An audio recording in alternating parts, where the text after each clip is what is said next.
If you're in high school right now, this is the most important thing that you can do before you go to welding school.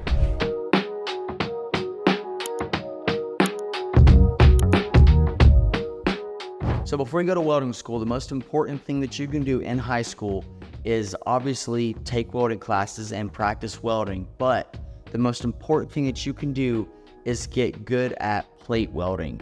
And that's with stick, TIG, MIG, and Flux. Because before you go to any high-end pipe welding school, you will have to show them that you can weld plate before pipe, all right?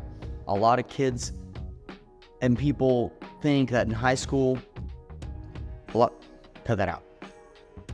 A lot of people in high school think that they need to be practicing on pipe, which that's awesome if you have time to weld pipe in high school. That's what I did. That really helped out a lot. But I spent a lot of time plate welding before I welded pipe. So it's super important to be able to do stick on plate with a backing strip and open root with 60-10, and then also TIG open root. And this is all positions too, okay? So flat, horizontal, vertical, and overhead, all right?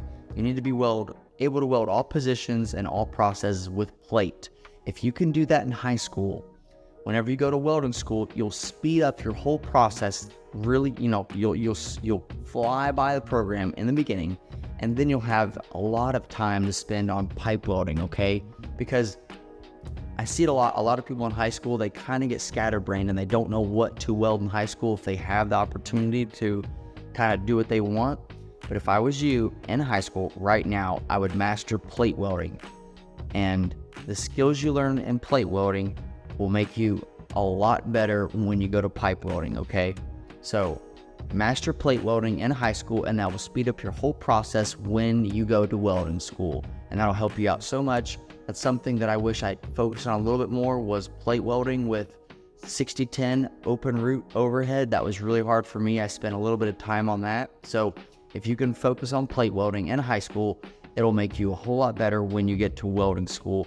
And you'll have that much more time to practice on plate when you blow through the whole pipe program. Hopefully that helps. Stay tuned and comment below what you think that high school students should practice on in high school. So hopefully you guys like this video. We'll be putting out more videos on our YouTube channel, so subscribe to that. And also check out our website. We have links, and we also have shop for clothing and a virtual tour. Until next time, see you there.